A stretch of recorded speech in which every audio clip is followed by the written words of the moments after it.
All right. So, hey, Brandon, how you doing? I'm fantastic. It's been a good day. I played racquetball this morning at like 6 a.m. Actually, true story. So I woke up at 4 this morning, like with my cat meowing like crazy. Like my cat just would not stop. I have two dogs, two cats. Anyway, one of the cats is in my bedroom just meowing, and I was getting so mad I was going to take a pillow and throw it at her. And finally, I was like, I gotta be a nicer, Evil, more humane. What? Yeah, I'm evil nicer. person. I know. So I get up and I go walk over to her. I'm like, what? Go stop it. And I look down and there's this like 8-inch mouse dead Oh, on my floor, like right in front of the bed. I'm like, yeah, I was upstairs. I don't know how a mouse got upstairs, but my cat can't go downstairs because my dogs like hate the cats and they stay downstairs. Anyway, so apparently there was a mouse in my room last night and my cat saved my life, apparently. wow. Did you hide it from your wife? I did at first, and then I did tell her later because my daughter was like playing on the floor, like rolling in it. I'm like, get her off the floor. You need to wash this floor.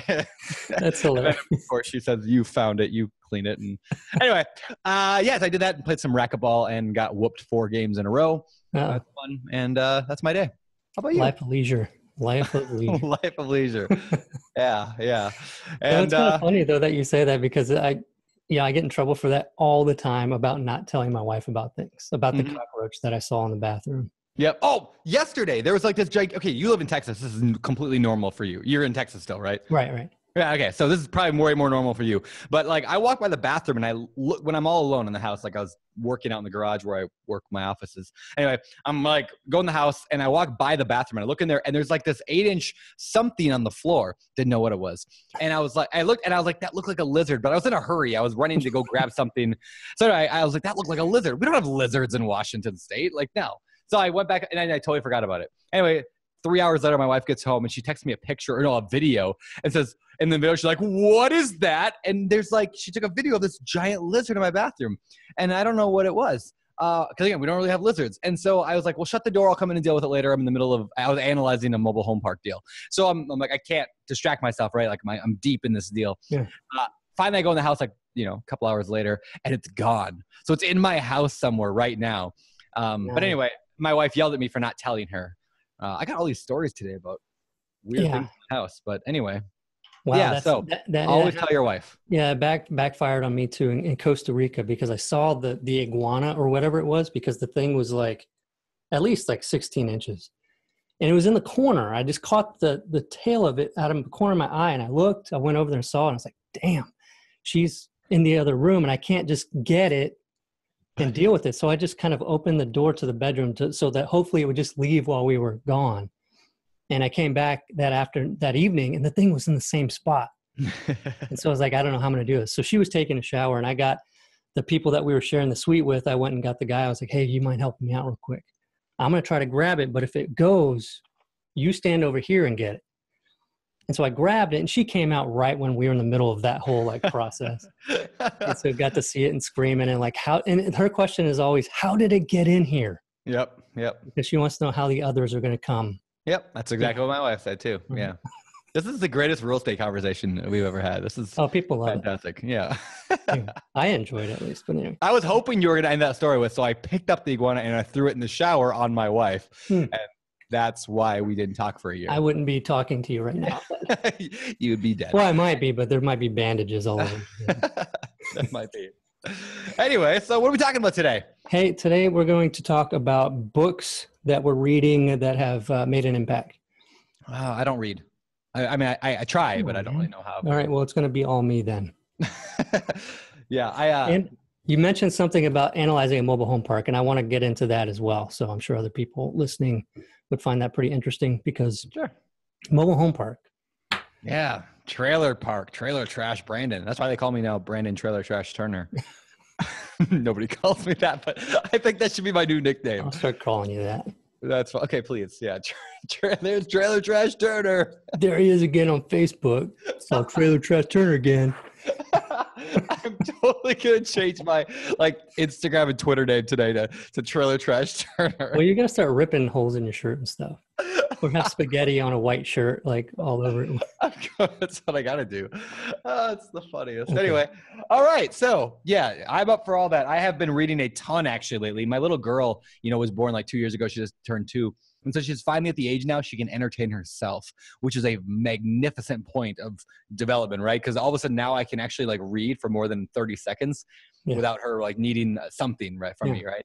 Yeah, it's been fantastic. So I've been actually reading a little bit. So I think I'm in the middle of like, I don't know, 12 books right now or something. But, wow. Yeah. Yeah.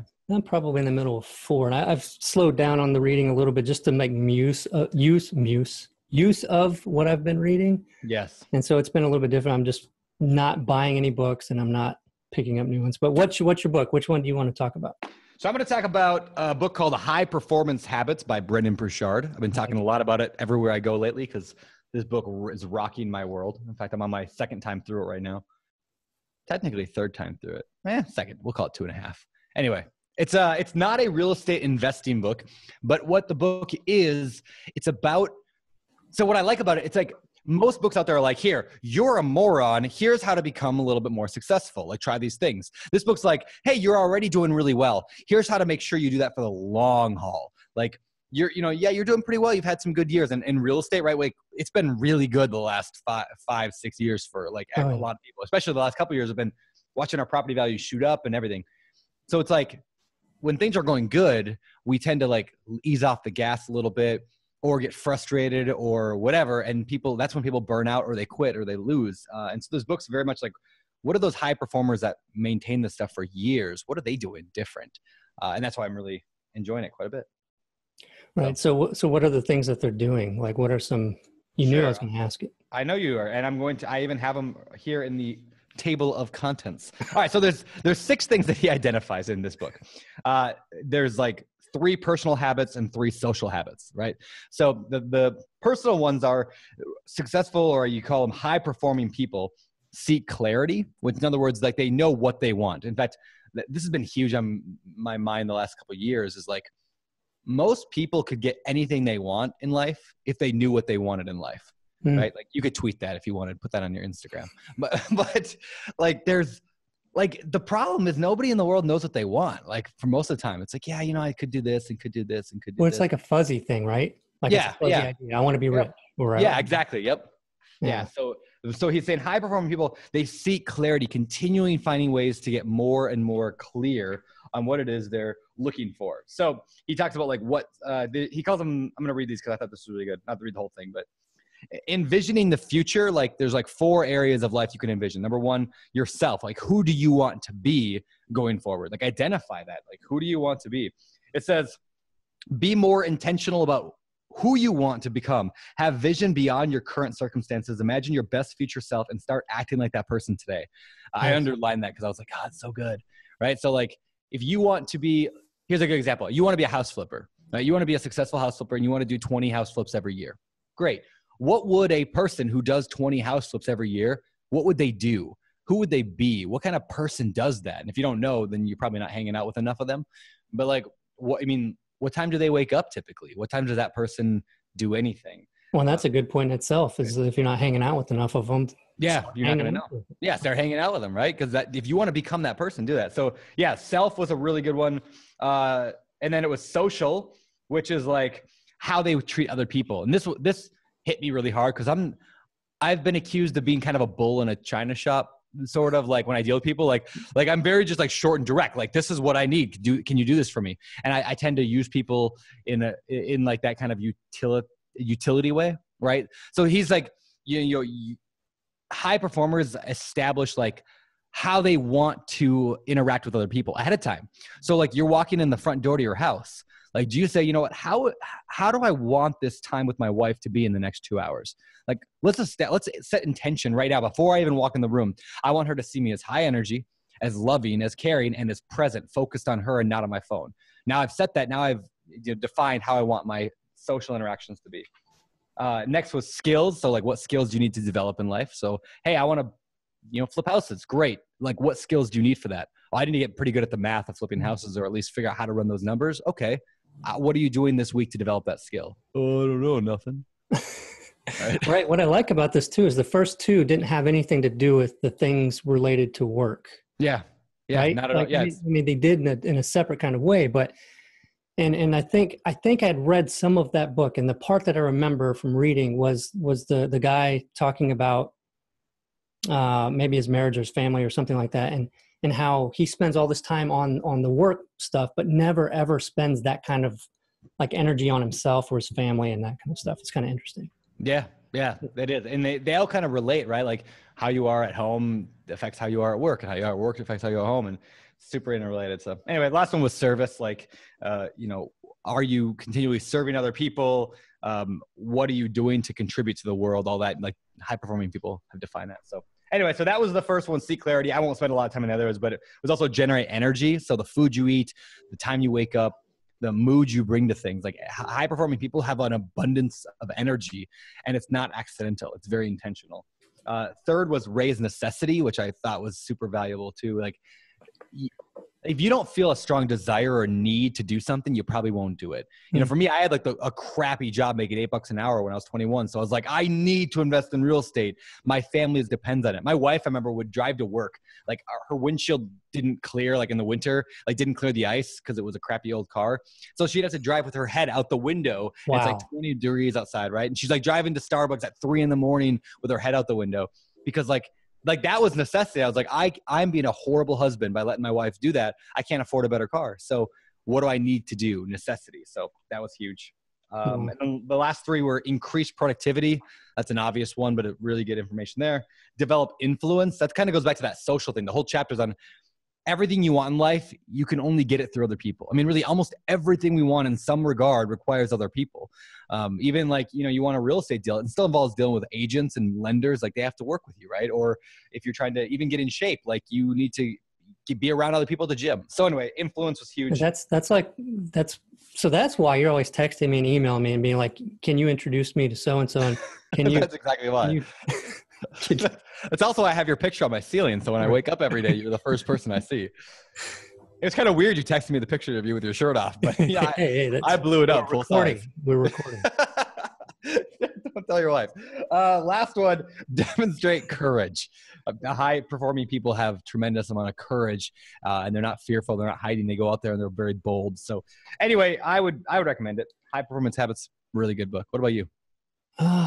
Yeah, I would recommend that too. I need to finish reading it before I could fully recommend it. But based on what you've said. I mean, what about you in terms of what books do you read? I want to get into it, but I also want to talk a little bit about some of the points there. And one of them was like that drive. Like you have the need because you're family and you want to provide for them. Mm-hmm. And do you think there's more driving you, though, that's like innate to you? And my father-in-law had asked me this before. He said, do you think that anybody could do what you guys do or have done? And is that something that anybody could do? And I said, well, of course. Mm-hmm. But as time goes on, I start to wonder if there just isn't some people just aren't, inherently set up to be a certain person, and to go after and do what's required to do those things. And there's like a drive in some people that isn't in others. Yeah. Do you think that that's the case, or is that a little bit too deep?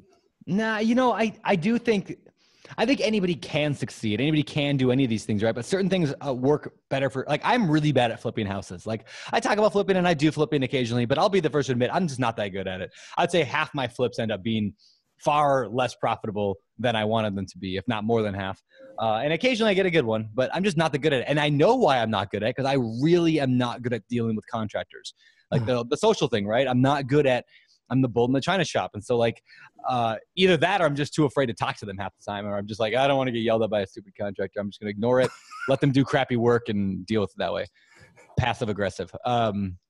Anyway, so that's, I could be good at flipping, but my personality doesn't lean itself toward that. Right. And so we can work on our weaknesses all day long, but instead I'm like, well, what am I good at? I'm good at the math, so I focus on that.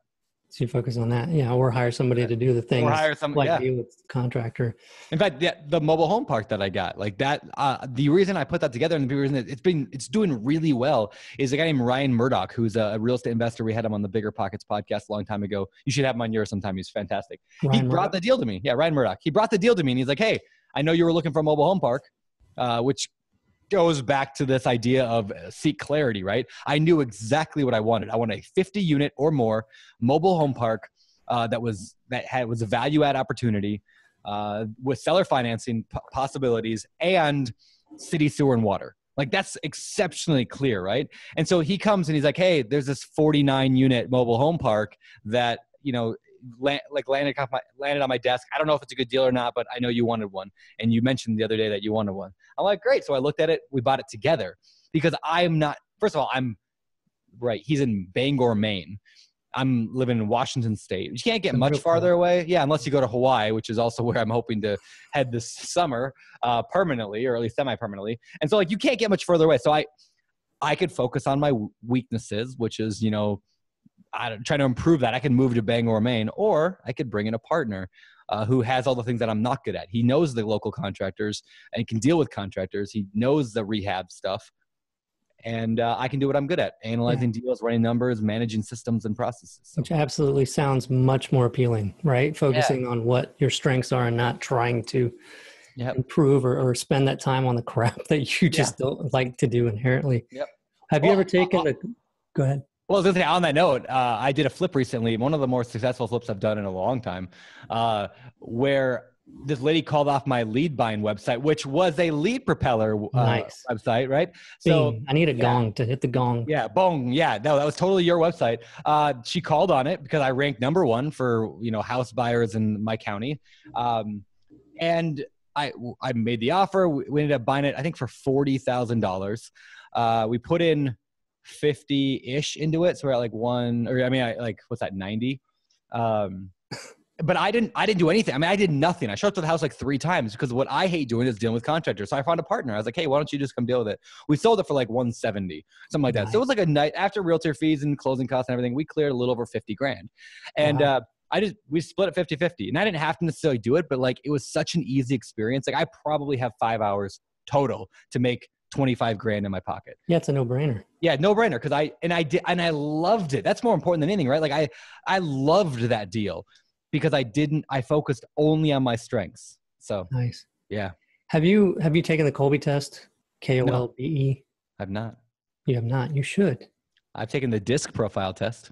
Yeah, DISC, that's like personality and it can change, but the Kolbe is more like your intrinsic. Like, I guess, like how you naturally are. It's not really, it doesn't really change throughout your lifetime. Yeah. And if you take that test, I think it's like $60 or whatever, but it'll tell you the 4 things, like which, like you'll have one where the strongest and the second strongest, and then it goes down for the other 2.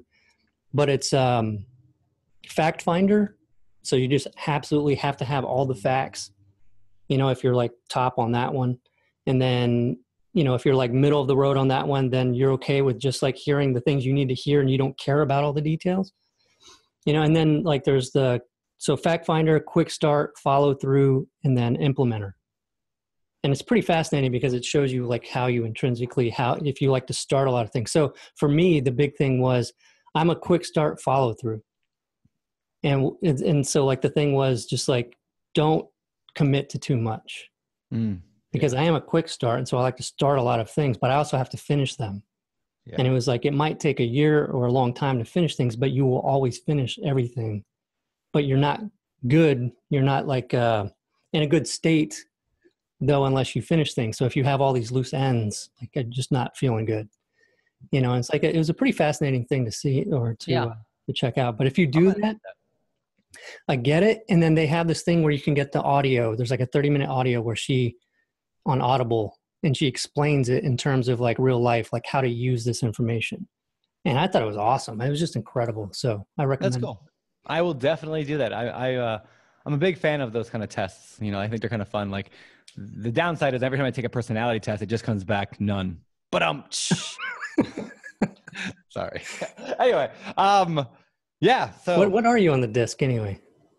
I was a like lower D, higher I, higher S, low C. Really? Yeah. So I'm like the personal, like that, you know, kind of thing. But mainly it was like, I was at a high S primarily, but it wasn't that severe. It was like 30%, 50, 70, and like 20. Oh. So it wasn't like I was 100 anything. Yeah. I wasn't the sociopath. Yeah. I was not a sociopath. I think it says that in there for some of them. I've seen them. It's like, stay away from this person. It didn't give any other breakdown. It was just like, hire them. What if it's you? You're like, you're a sociopath. Sorry. That's That's why all I'm wording it as I have a friend who took it, and that's what happened. sense. No, but you know, the interesting thing too, and not to get too, I mean, we kind of have a conversational topic here anyway, so it's not very specific, but the Colby test, what happened the other night was Melissa got a book. She's got a book on like astrology, and it's very fascinating because like the signs, like your sun sign, and I guess there's different ones for moon and all this other stuff from the day you were born and then the time you were born. And it was super fascinating because almost everything that she read about me and the time I was born and all those things mirrors a lot of what the Colby test, Oh, really? which is something that I had to answer things for. Oh, weird. And then that is just like it's really weird. Weird. Yeah. Weird. So I can tell anything about, so just tell me when you were born and the time and I'll know everything about you. January 1st, 12:01 a.m. That's a lie. But no year. 1960. 1964. Okay, let's get to the book. All right, what do you got? I've got Wake Up and Live. Oh, never even heard of it. Yeah, this is Dorothy Brand. Oh, Dorothy. No, I don't know. And yeah, this book is copyright 1936, I think. Wow. So I heard about this book on the what's his name? Brian Buffini. Okay, yeah. Yeah, Brian Buffini had talked about this once or twice. I'm pretty sure it was him that talked about it. But anyway, she sold, like, this was published in 1936 and sold like over 2 million copies. And it's pretty crazy. And so I just wanted to talk about that because I had read it and thought it was pretty fascinating. It helped a lot of people that are struggling with, like, they know what to do, but they're just not doing it. And it kind of gets into the analysis paralysis, but goes a little bit deeper, right, as to why you're not taking action. And I've kind of come across this in some of the things that I've been working on lately. And it's just like, I've never had this problem before, and I'm wondering why it's happening, right? Why am I not moving forward? And so she, like, struggled with finding success, felt paralyzed, and she knew what she needed to do, but she had, like, a hard time doing it. And so she found a way by realizing something, though. And she realized that in addition to our will to live, that we all have a will to fail. So it's like this thing where she said, like, we've got this will to fail, and most of us don't realize it. And one of the quotes in there, I wrote it down, was like, with the time and energy we spend in making failure a certainty, we might have certain success. So it's like we waste our time and energy worrying about the what ifs, the things that might never happen, and just like the excuses and and even getting into, like, why am I getting started, not getting started in this? It's all like wasted energy, right? Yeah. And if we just put it into action, like, we would have success with it. But I got, like, on page 20 here, I got something here. So I'm going to read from the book here. The inveterate dreamer will struggle only just as much as he need and no more. He will do anything half-heartedly to get his bread and butter. Then when his daily task is over, he will be back at his dreams again, whether he realizes it or not. He succeeds at only one thing, in clearing away a little space, gaining each day a few hours of free time for just one purpose: to go on wasting his life. But his dream is happy. It is for him a true compensation for his failure in every other relation, and so he continues it. Yet, since after all happiness is the true goal, he is deluded by not realizing that the smallest success in reality brings with it much more happiness than years of reverie. And, I don't know, it's an interesting thing. And as she goes on in here, she talks about let me see. There's a little quote from her. If I had done this or that 5 years ago, I'd be better off now. Like, if you've ever thought about that, right? If you looked at, like, oh man, if I had just done that, if I had invested in Bitcoin, yeah, or something, but the opportunity was there. Why didn't you see it? Are you sure that you're not closing your eyes at this moment to one which you'll see later in retrospect? Is the will to fail not operating in your own life every day? And so it's, like, seeing those things for what you should take action on. But, like, how do you get past it, right? So it's, like, enough to realize it and see that. But then what was it that helped her get past that and succeed? And her whole struggle was writing this book. Like, she had been an editor, but she could never get to the creative part of getting a book written and published. And you probably know what this is like because you've written like, what, 20, 30 books? So maybe you didn't have that problem. Four books, okay. So she acted, but what she found that she could do was act as if she couldn't fail, act as if it was impossible to fail, and it helped her get past that. So it's like your will to fail, and you have all these excuses and all these reasons for why you're not doing something, and just putting all that aside and just acting. Yeah, I like that. One of the things that she had talked about with doing that is if you find like there's something that you have to do and you're like putting it off or finding excuses, right? And my nephew just the other day was at my house, and I was talking to him, and he's out of high school and talking about college and all the stuff he's going to do. And like every time, you know, I talked about something that he could do or that he was really interested in and stuff, he would always say, you know, he'd start in with excuses. He didn't even realize it. It's like, I'm just so busy. I just don't have time. Yep. It's like, really? You know, are you really that busy? It was just a lot easier to say I'm busy than it is to like say I'm afraid. Recognize, right, what the problem is, right? The real problem. So, but one of the things that she had talked about was like, before you get into something, if you've got like an inner stance about something or some kind of opinion of something that like makes it hard for you to do it, you know, to change that and acknowledge it and just like change it before you work on it. And so for me, if it's like, if I've got to do some sort of marketing piece or something where I've got to think through the copywriting and I'm just like putting it off, and it's just like looking at that in a different way. And before I do it, understand like, hey, I'm actually good at this. I enjoy this really. I don't know. I just need to sit here and do it and get in the right mindset before you start, instead of just like sitting down and trying to do it and like mind wandering and everything like that. But I feel like I'm talking a lot now. No, it's good.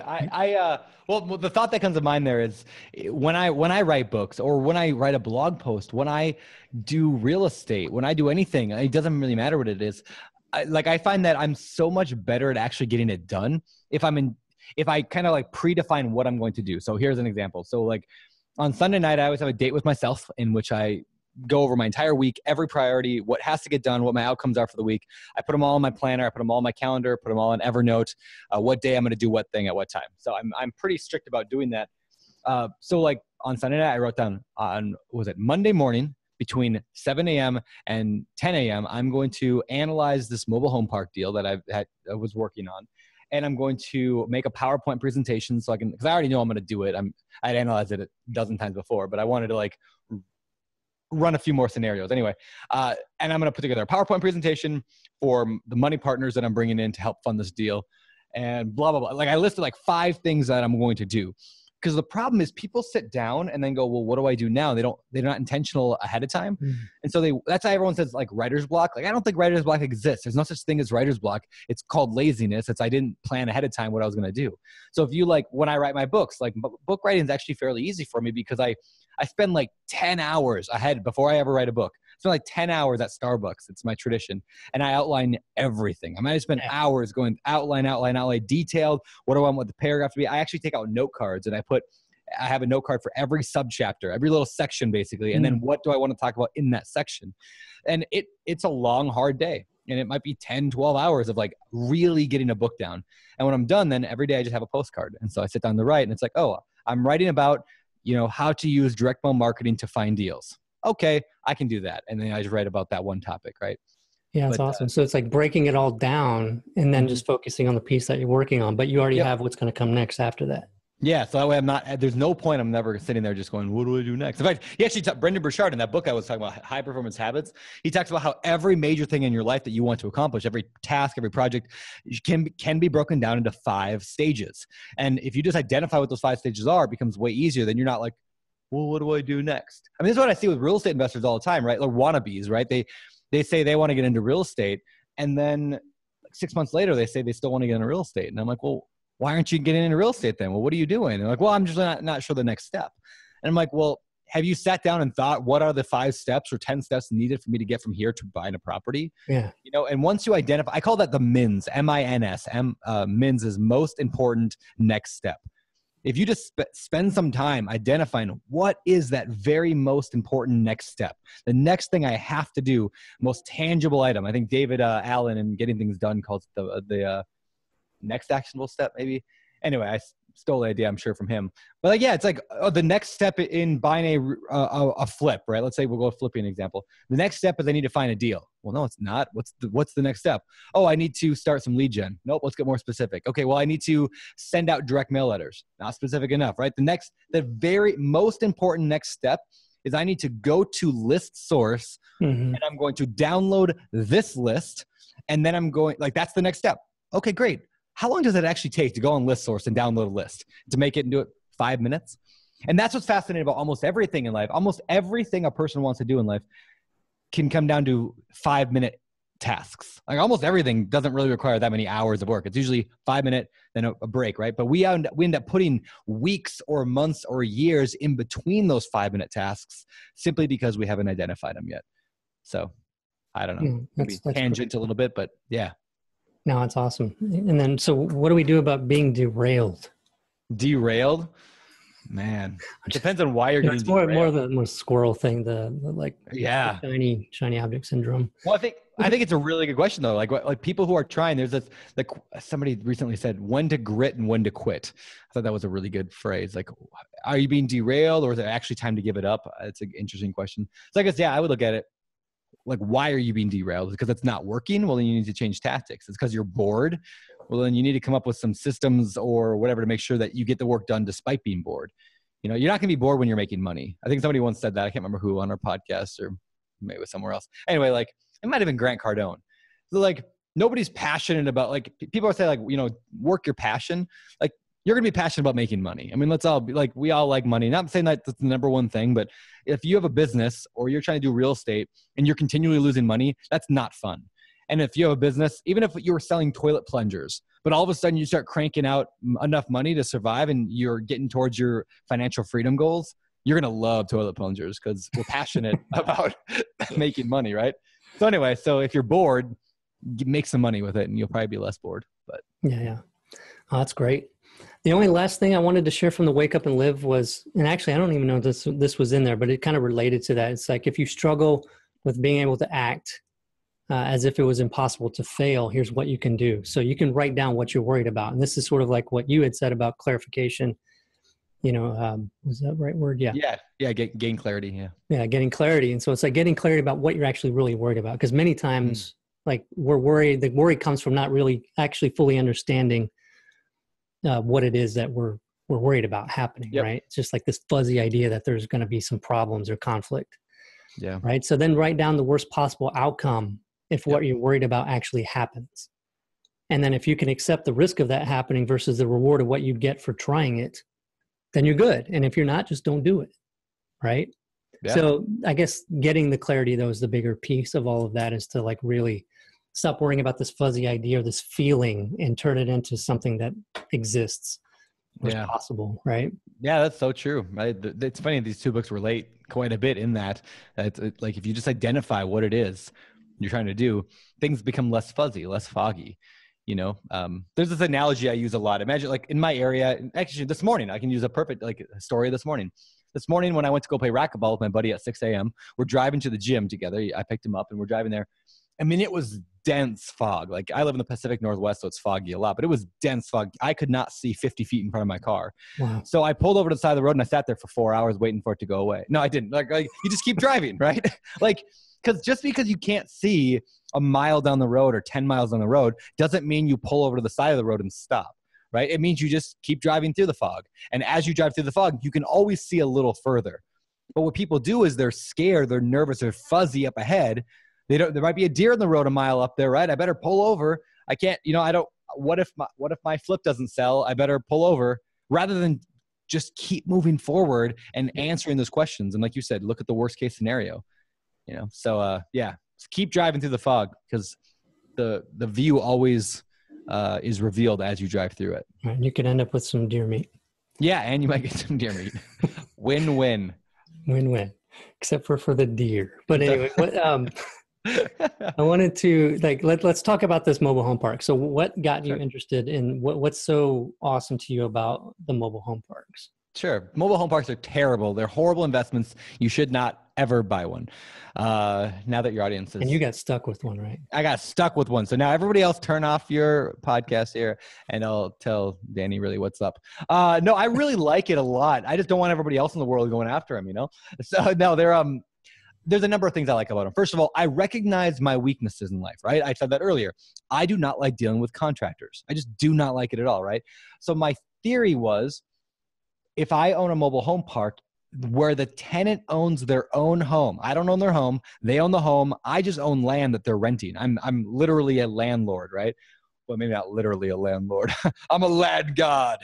And they pay me rent to the land god. And I don't have to deal with repairs and maintenance, which means I don't have to deal with contractors. And so for me, that was a way to maximize my weaknesses and to use that use my strength, which is analyzing deals, running numbers, value add opportunities, which is huge. So when I look for a mobile home park, I'm like, well, I don't have to deal with repairs and maintenance, which are probably the most variable number in the entire equation of being a rental property owner, right? Or a flipper, right? Like it's that rehab number that you just cannot get perfect no matter how much you try. You're always off one way or another. And so like with the mobile home park, I can much more accurately predict my future profit. Plus everyone's afraid of mobile home parks. So they're like, trailer trash Turner, right? So like people always ask me why I'm buying them. They're like, isn't that just a lot of trouble? I'm like, actually not at all. Like I don't deal with anything. I mean, like I said, I got a partner and then we also have a property manager. So anyway, so there's that. They're also commercial properties. Technically they're commercial properties, which means they're valued very different than normal. Like you look at a house and it's worth $100,000 because the neighbor's house is worth $100,000 and their house is worth $100,000 because the one down the street sold for $100,000, right? Everything's worth that way. With this, it's valued based on how profitable it is. So if I can make it more profitable, it becomes significantly more valuable. So what sort of value adds are you looking to do? Like, what are you looking for to do that? Yeah. So a couple of things. One, submetering water, sewer, garbage, those kind of things, like making tenants responsible for their own water bills. Not only does that take that expense out of my pocket and put it in their pocket, it actually saves the environment. It cuts down water bills sometimes by half when people are paying their own because they're like, oh, I better use less. Yeah. Right. So I'm really just helping the economy and the environment really. That's why you're doing it. I'm helping my economy through helping the environment. Yes. That's exactly why I do it. There's that. There's also better management, trying to be better at managing.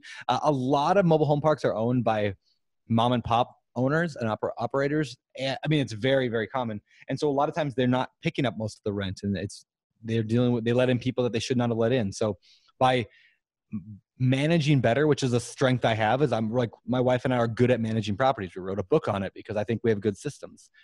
So I can use my good systems to make my property more profitable rather than relying on contractors to make my property more profitable. Does that make sense? So anyway, it's all about knowing like what I'm good at and what I'm not. And I think it's going really well. I'm looking to pick up my second one soon. So that's awesome. So you're buying them just all across the country or just in your area? Or? I'm buying hundreds of them all across. No, I bought one in Bangor, Maine, and now this other one that I just got under contract last week. It's also in Maine because it's nearby where the other one is. I would buy anywhere in the country, really. But what I found is that having this partner has been invaluable. And I want to keep doing that. So we're going to keep looking for more because when you share that workload, like everybody's happier. And like I can bring the money, I can raise money, I can borrow money, I can all that side of it. I can analyze deals. I can do direct mail marketing. I did some of that for mobile home parks. But I don't want to deal with people because I'm a bull in a china shop, apparently.